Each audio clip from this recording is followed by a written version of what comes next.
even the water is not safe. What happens when a water strider takes a swim with a water spider?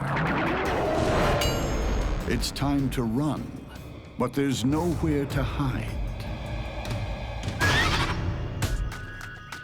Some call him the Jesus bug, because he too can walk on water, although he prefers to jump at lightning speed. If something tries to catch him, his best defense is to just skate across the water, but he can also use the water like a trampoline and jump up in the air. They can travel 100 body lengths in a single second.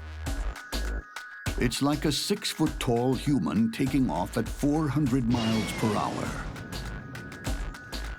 More incredible still, the water strider never gets wet. Along each leg, thousands of tiny hairs trap air bubbles, and this makes a waterproof coat. Also helping to keep the water walker dry is surface tension on a pond. Buoyed by this skin of water, the strider wields a lethal weapon. It's a giant proboscis that spears and kills its prey. It also doubles as a drinking straw for insect innards. Like a hypodermic needle on legs. His bite is mean.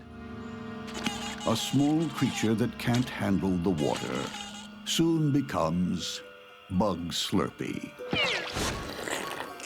Water striders feed on the water surface. They're basically an undertaker who make the sick and dying die. The water strider turns any pond into a battleground, but it doesn't have the field to itself.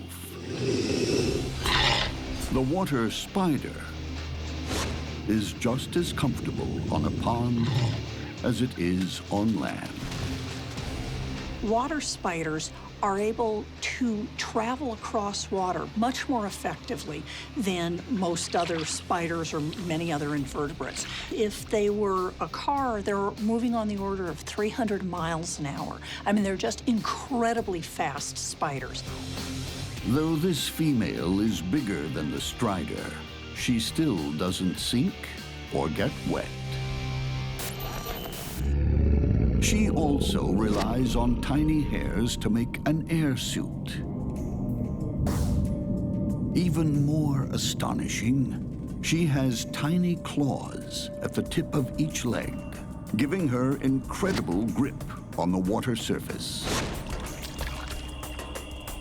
And when a potential meal, like this fly, hits the water, it telegraphs ripples straight to the spider's sensors. By putting their feet at the water's edge, they're responding very closely to vibrations coming from the water.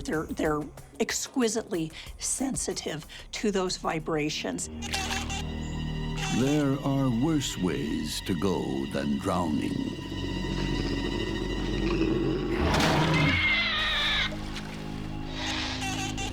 You can be killed and eaten inside out.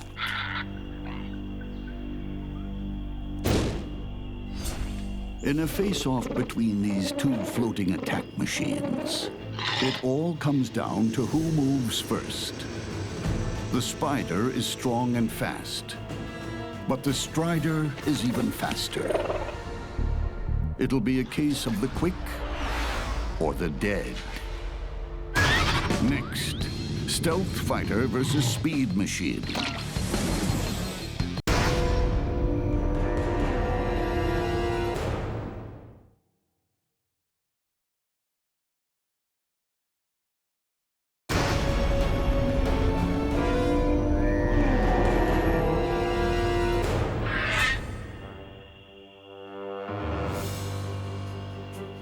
These water striders are drifting around the pond with the wind. At the water's edge, the spider dangles her sensitive feet, picking up the slightest movement. The striders, too, are feeling for vibrations, but they're unaware of the spider hidden against the rock. They tend to be very nicely camouflaged. Often they have coloring that up against rock faces, you just don't see them. Unaware, two striders have drifted into easy range.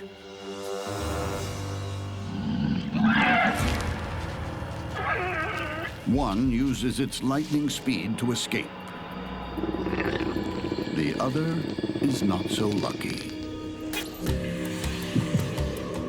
Deadly venom shoots into the strider. It will never know what happened. The fangs are used to squish the prey up to some extent.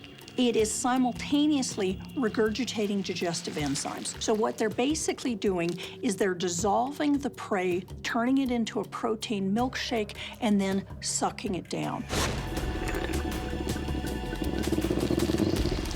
The strider is turned to liquid.